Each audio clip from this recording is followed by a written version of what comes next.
Thanks for watching the video for my 1979 1600 three-door.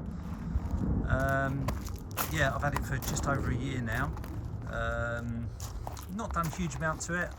Put a new grille on, carbon fibre bumpers, front and rear, put the little numplate on, put a new bonnet on. The old one was just showing a bit of rust underneath. So yeah, put a new one on, but this was like sort of my dream spec really. Love the colour, the alloys and like the forest arches. I like the rally style, I like them to use, do you know what I mean? And yeah, it's I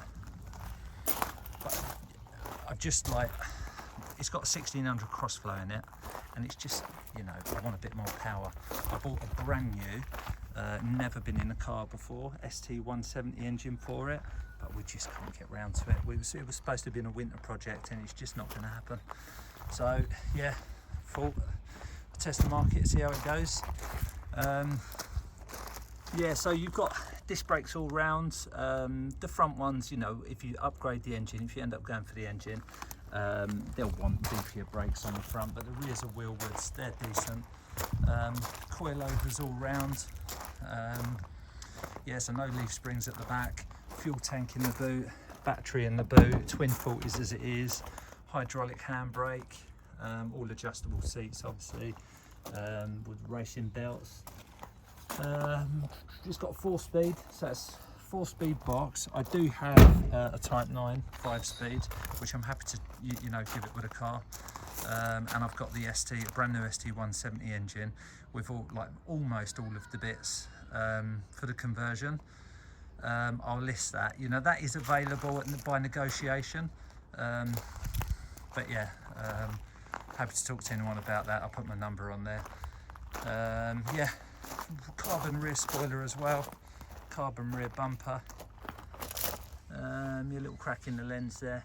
You know, it's, in terms of the paintwork, it looks very tidy, but if you go very close, probably the boot lid is probably the worst. If I was going to keep it, I'd probably have that redone.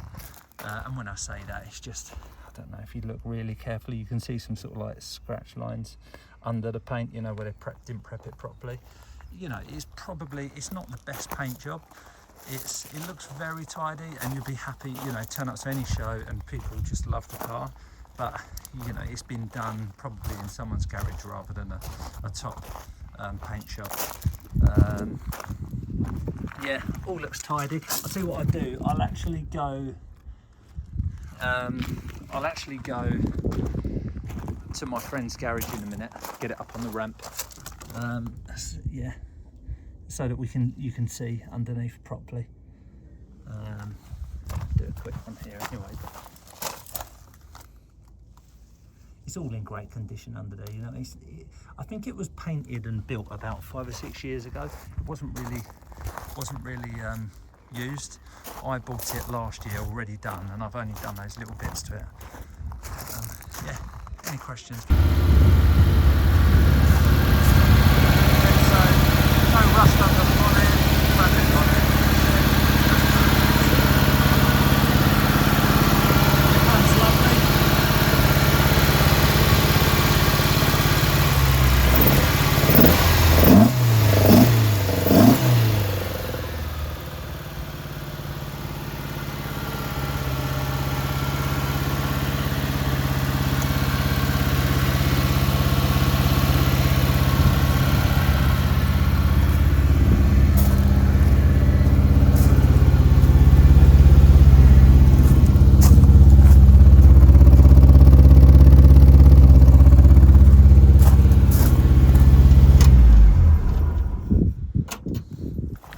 Yeah, okay, so interior wise, obviously this was, I like them really rough like this and sort of rally spec, but it wouldn't take much to, you know, put a carpet set in there, a bit of Dynamat if you want a bit more of a quieter ride, and it is loud obviously. But yeah, it's got a full roll cage, racing seats. It had these horrible little Sparco ones in. Tiny, I didn't fit in it, so I just got this sort of XL one. I was going to get some decent ones eventually. Yeah, but it is, as you can see, pretty basic inside. Got the carbon fibre, I put the carbon fibre door cards on it. That's just, I have got that somewhere. Yeah, carbon fibre door cards, hydraulic handbrake. Obviously you've got the copper hose there. I just put the little net in there. I've just chucked like a fire extinguisher in there, and I just tend to chuck the phone there or wallet in there.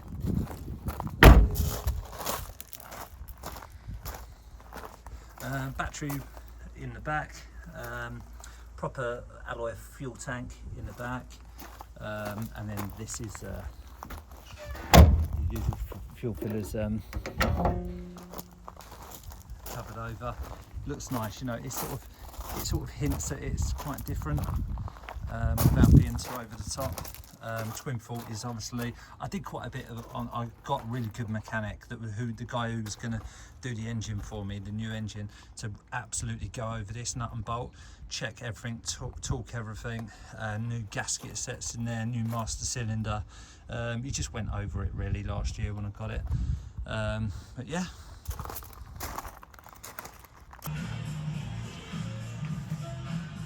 Okay, so condition wise, yeah, as I said, you know, not the best paint job in the world, but it's good, it's been done, it's all in good nick, you know, there's no nasty bits of rust, all multi-link suspension, brass, or copper pipe, sorry, brass copper to the brakes.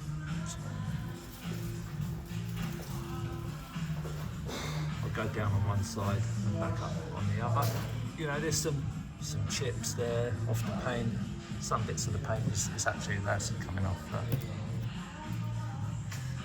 It does. The gearbox is very leaky, and the engine, you know, there is a leak there. It drops oil. That's a Wasp starter motor. I did have that reconditioned recently. Alloy rad. It's just run. It's red hot at the minute. I've had all new gaskets in the engine last year when I picked it up.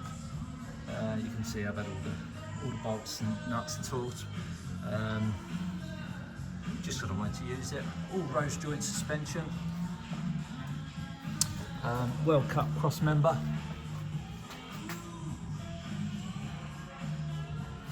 I'm sure a lot of you know much more about this than me. But yeah, in terms of the leaks, I was never going to tackle them because I've got a Type 9, which I'll chuck in, and a new engine. I'll show you over here. So this is a brand new engine, ST170 lump. It's never been in a car. We actually got this out of it came out of a local university.